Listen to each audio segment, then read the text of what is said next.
Thank you for taking time out with PSOA. Sean Johnston here from Omaha, Nebraska, bringing you 2025 basketball training tape number 1. In this training tape, we are going to share all final information about our team captains and how our observation is going to take place starting this weekend and throughout the entire season. We'd like to congratulate and welcome our team captains for the 2025-2026 season: Clark Toner, Cliff Shelton, AJ Johnson, Brandon Dinslage, Zach Allen, John Vahoda, Tom Hinrichs, Marcus Marinkovic, Matt Kraus, Bryce Kirkman, Gwen Porter, Sean Johnston, and Brian Wilson. These individuals, number one, showed interest as a team captain and then were voted on and selected by our coaching staff, stating they would be good team captains to help develop, educate, and really, at the end of the day, supply a support staff and a support system if a player or a coach or a fan, athletic director, or tournament director says, hey, this official is not good. We now have PSOA captains having documentation showing which officials are committing to do the basics great. So thank you, team captains. It's an honor to serve with you. And all these captains took place in a 90-minute training on how to observe officials. So there are going to be 5 categories that when a captain is out observing one official or both officials, each of the 5 categories, they're going to get a score. A 6 is exceptional, which means the captain thinks you should be working college basketball or high school state basketball. A 5 is excellent. You are a high school postseason official. A 4 is great, high school varsity official. A 3 is good, sub-varsity high school basketball. A 2 is average, and that's where our coaches are going to spend the beginning of the season at. They're going to be out at middle school games. They are going to be out at youth basketball tournaments, observing officials who are in their first year through 5th year. And they are going to give feedback to those officials. This is where you are currently at. This is what I observed to show this is where you're currently at. And this is what you can do to improve, to move up one level on this scale. And then there's 1 below average. New officials. Officiating is not easy, but with practice, it becomes easier and easier. It's just like when you started playing basketball. The first layup was an air ball. Probably the first 100 shots were air balls or way off. But the more you practice layups, the more you practice shots, the more you practice free throws, the more successful you are. Veteran officials, if you are not meeting that average youth and middle school standard, our captains are going to try to tell you where you are falling short. So some examples. I listed everything here. The categories are appearance, whistle, mechanics of mobility, signal communication, judgment, and rule application. So if I go out and observe an official in years 1 through 5, I am going to start, and everybody starts at average, a score of 2. Some observations that have been done already this year. They have the proper uniform. The uniform can be worn better. Examples: majority black shoes. So if it has white soles, all right, we want those to be majority black. Have the shirt tightly tucked in. Yes, you have a shirt, it is tucked in. Now let's tuck it into undergarments. Let's wear that officiating belt underneath the pants. Let's get basketball officiating pants that has that little sticky rubbers to keep those shirts tightly tucked in. 2, whistle. Blew the whistle every time. The players did stop. Great. How can we advance it? A funny whistle on violations. A hard blast on fouls. half blast of a whistle on subs, and use the whistle to get teams in and out of timeouts. Mechanics mobility. We are as a lead getting out of bounds. We are as a trail getting to that 28-foot line. Now let's take it to the next level. As a lead, you're actually on the rubber band with the basketball. Get wide, if not wider than the ball on your side, so you can watch the shooter and the lane. As trail, great job starting at the 28-foot line. Now that ball gets below the free throw line, get even lower. You might at times be in that quote-unquote C position, equal with the free throw line extended. Signals. NFHS signals were used. They were not making up any of their own signals. Now to the next level. Do not move from your spot where you blew the whistle until you give all the information. If it is a foul, get inside the volleyball court. Don't stay close to the coaches. Don't stay close to the table. And the last one is use all 4-step process. Step 1, whistle. Step 2, open or close hand with nice straight arm. Step 3, the NFHS signal of what the player did. Step 4, where are we going to put the ball back in play? Which of the 8 designated spots, or are we shooting free throws? And the last category, judgment rule application. This is going to be the hardest one for our captains to observe, as they're really going to spend about 1/2, maybe a quarter per court. All right, but an example of average. They called the big ones that everybody in the gym saw. How to advance up that scale? Getting the smaller fouls and violations that gain an advantage, staying off of those small fouls and violations that do not gain an advantage. It's that advantage, disadvantage. And then when it comes to rule application, just so officials are aware how you could get a captain's attention, we're telling the story of what happened and we're connecting it to rule terminology. Charge, going through the opponent's torso. Block, head and shoulders past the defender, are 2 examples. Now, we are going to take a look at some game film of a middle school game to show this observation form in action. We are at a middle school boys basketball game, and we are going into this basketball game knowing that the referee is a varsity level basketball official and the umpire 1 is a youth and middle school basketball looking to get to the sub-varsity team. The referee already working varsity, looking to get to postseason varsity and a state tournament. So we know that going in as a captain. So now let's see what observations we see and what information we could give them to help them get to that next level. So good job by referee 1. The ball was legally touched, started the clock. Excellent.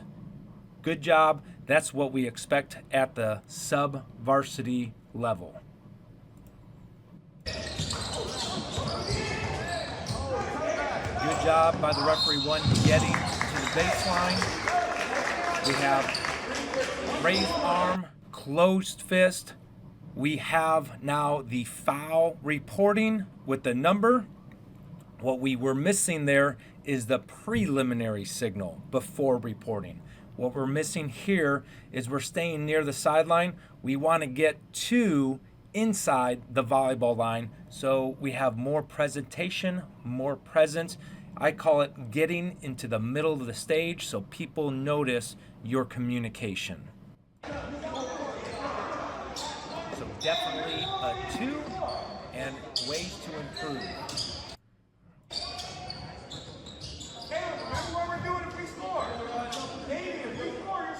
Good job here, sideline out of bounds. We bounced it, we stepped away, we raised our hand, we started the clock. We have a 10-second count. That is sub-varsity level. That's an example of 3 in that situation. This is where we're talking about we're stationary. So we have the trail official in position at the 28-foot line, but that whole time that ball is moving, that official is staying stationary. We call it move to improve. As those players move, the angles to look through the two players change, so we have to take those adjustment steps, move to improve, so we stay in between. Next, signals. Good. We are signaling three-point shot. Small thing, we want to use table side arm to signal three-point shot.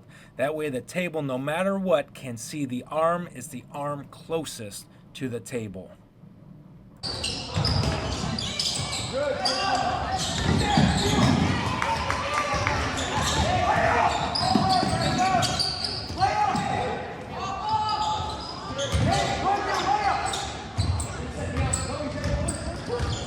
Good job here.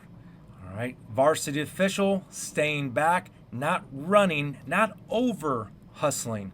So good job of staying trail on that situation.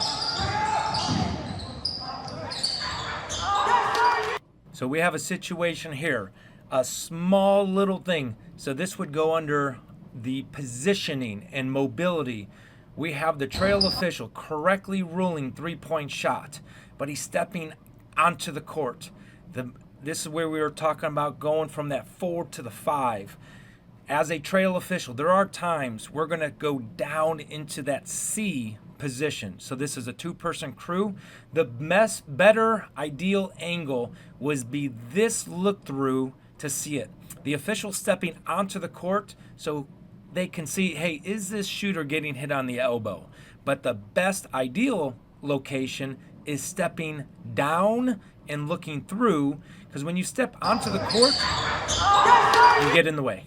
All right, so you want to avoid stepping onto the court because you do not want to get in the way of the players. If we step down, free throw line extended, now we have the look and we remain out of the way of the players. Free throw administration will be observed and given feedback. So this clip is to show for free throws. All right, so two-person, trail official, you're always going to be table side. And the reason for that is in two-person, the calling official who called a foul and will result in free throws, you are always going to stay table side. So you are making yourself approachable and presentable to coaches so you could give your story of why it was a foul. So good job of recognizing staying table side. This is great job of communication. We are giving the number of shots left. All right. Trail official, mirror it. Make sure both officials are on the same page to prevent that correctable error of awarding unmerited free throws. So mirror how many shots are left.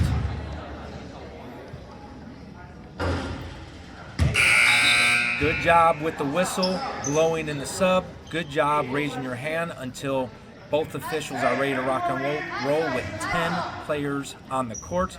So this would be sub-varsity level. One shot, excellent crew communication. Good job being a trail, staying down. You are watching that free throw shooter to make sure they do not cross over that free throw line until the ball hits the rim. And then anybody in the lane space cannot contact that free throw shooter before that ball hits the rim. A lot of positive, a lot of sub-varsity and varsity observations there on free throws.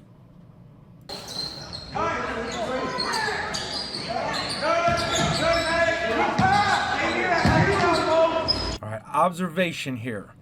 All right, so again, good average positioning by the lead official here. Out of bounds, has the shooter signaling the three because the three-point shot came from their area. But if we're wider here, we now can see the shooter and the lane area. So how we could improve on this is getting as wide, if not wider, than the ball on this position. Because right now we can't see the shooter and box out. And if we could get both in the same frame, let's do it.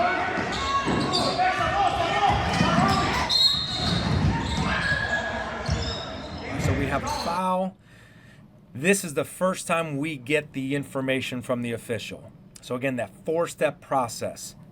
Foul, preliminary signal, resumption of play, and we want to back away and be in the volleyball lines. Now, another thing that's new in the 2025-2026 season, foul in the backcourt, we have 4 designated spots. So we should be inbounding this ball at the 28-foot line in the backcourt. Good job starting the clock. Good job bouncing the ball. Good 5-second count. Good job 3-point shot. Step down as a trail official. So this is, we're going to go back here. Varsity official, 4-step process. Whistle, arm up, close hand. That's the first 2 steps. Preliminary signal, hold is the 3rd step. Resumption of play, out of bounds on that side of the court. 4-step process is done. Excellent job as a varsity official. Now what we're going to observe here, how can we improve from varsity to postseason? Get set before reporting. We call it the John Wayne. Get to that reporting area, get set, and then report. Do not walk while reporting in Federation. And what we're doing here is we're slowing ourselves down, and we are making sure we have eye contact with the scorekeeper before we start reporting. So great job, varsity level, 4-step process, getting to the volleyball court, take it to the next level, get set. As we conclude this training tape, we have 24.1 seconds left. So the final observation is going to be last second shot. All right, so we have the trail official counting 10 seconds. Excellent. We, as a trail official, should be going to our chest. My shot, my shot. The lead official should be pointing at the trail official, reminding them and confirming it's the trail official's last second shot in 2-person. This avoids 2 whistles. This avoids 2 signals.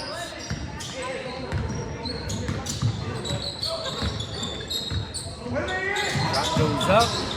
Stay with that shooter. Now it changes. Now, since the old trail is the new lead, they do not have the last second shot. It is the new trail. So this is the type of stuff we want to be ready for, is that quick shot, quick turnover. We switch responsibilities. Now we switch again. Now it's the new trail, all right, that will have the last second shot. Very small thing. I do not expect a new official to recognize 6.9 seconds on the clock and then not to have the 10-second count. But if I was watching a varsity official who's looking to do postseason and state tournament and college, we have to have clock awareness. So no need to have a 10-second chop when there's 6.9 seconds left in the quarter. Since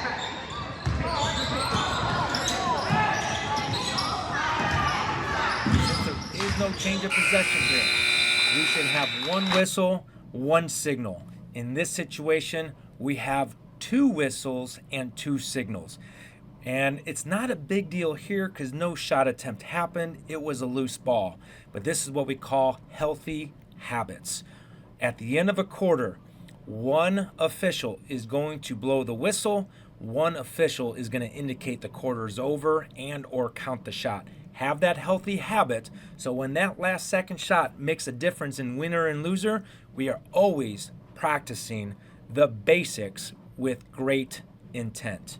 Thank you for taking time out with PSOA watching training tape number 1.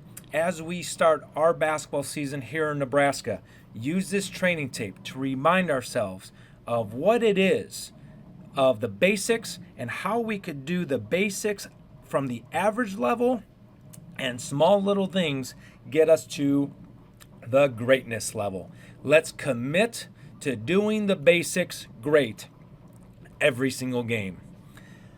Officials, remember, you're only as good as your last call.